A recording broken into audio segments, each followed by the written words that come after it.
ओम शांति। प्रिय आत्माओं, बहनों और भाइयों, आज का विषय है गीता। जो गीता अपने आप में सर्वश्रेष्ठ है, शास्त्र शिरोमणि है, तो अन्य शास्त्रों की आवश्यकता ही क्या है। एक धर्म का एक ही शास्त्र होता है या अनेक?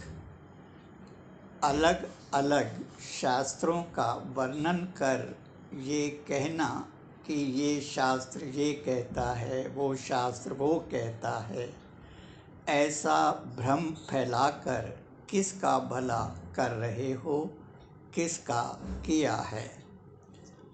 स्वयं भटकना, दूसरों को भटकाना, अलग अलग नाम से खिचड़ी पकाकर दुकानें चलाना, क्या इसीलिए घर छोड़ा था? दुकान ही चलानी है तो दुकान ही चलाओ और अपने को दुकानदार कहो। बहरूपिया बनने से भगवान मिल जाएगा? बहरूपियों को भगवान कभी मिला है? मिला है तो बताओ। जो सच्चे होते हैं भगवान उन्हें स्वयं ही ढूंढ लेते हैं, ठीक वैसे ही जैसे पांडवों को ढूंढ लिया था।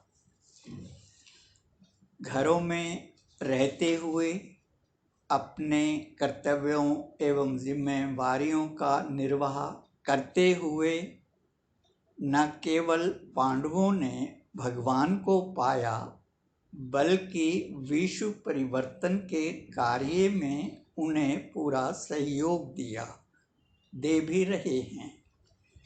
ऐसे वीर पुरुषों के सारथी स्वयं भगवान बनते हैं, भगवान बने हैं।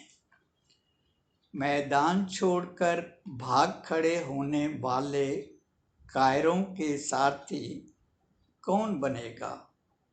कोई बनता हो तो बताओ।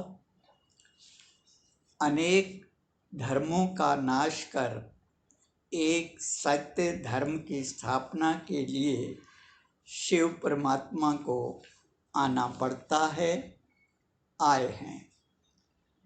परमात्मा जिस सत्य धर्म की स्थापना करते हैं, उस सत्य धर्म का नाम है आदि सनातन देवी देवता धर्म। इस धर्म का संबंध नैतिकता से है, चरित्र से है, सच्चाई, सफाई, ईमानदारी और वफादारी से है, त्याग, अनुशासन, मर्यादा और निष्काम सेवा से है, महान बनने से है।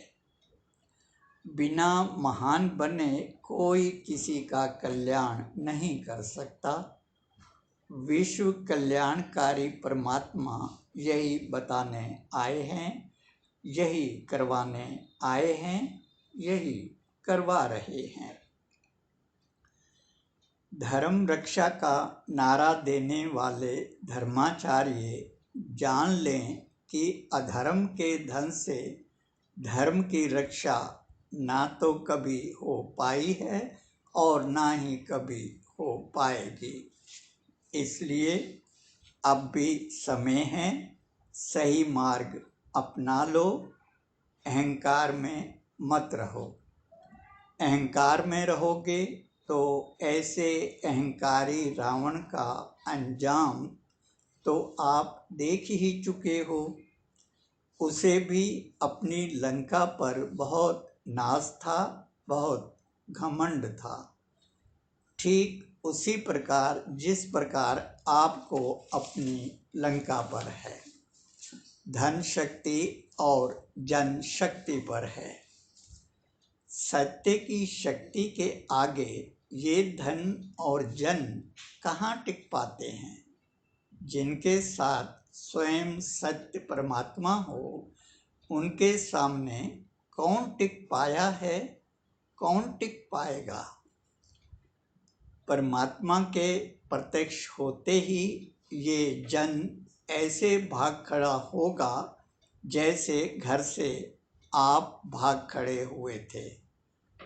आँख पर बंधी पट्टी खोलकर देखोगे तो परमात्मा को प्रत्यक्ष पाओगे और जान जाओगे कि आप जैसे रावणों को ललकारने अथवा फटकार लगाने वाली कोई मानवीय शक्ति नहीं है, बल्कि दैवी शक्ति है, शिव की शक्ति है, सत्य की शक्ति है।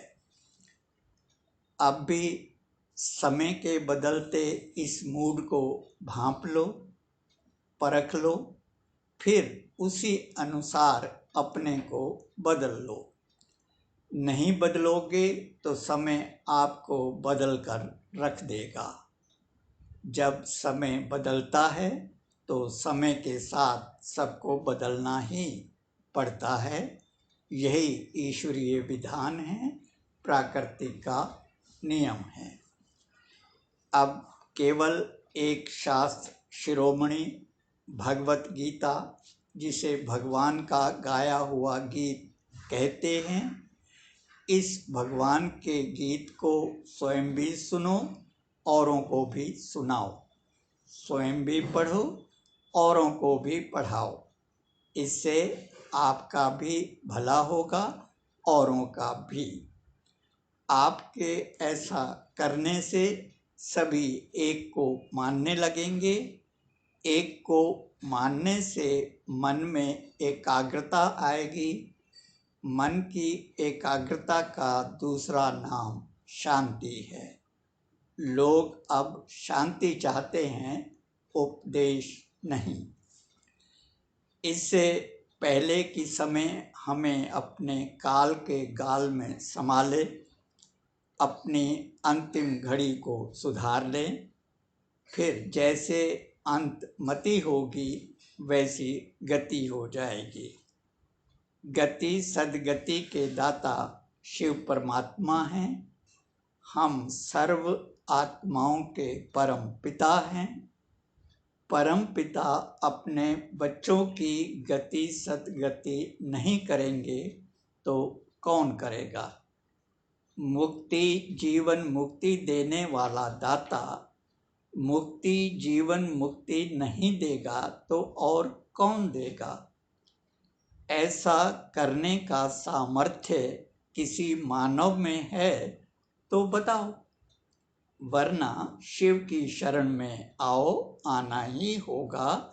सिवाय इसके ना तो कोई और मार्ग है और ना ही कोई उपाय। अच्छा, ओम शांति।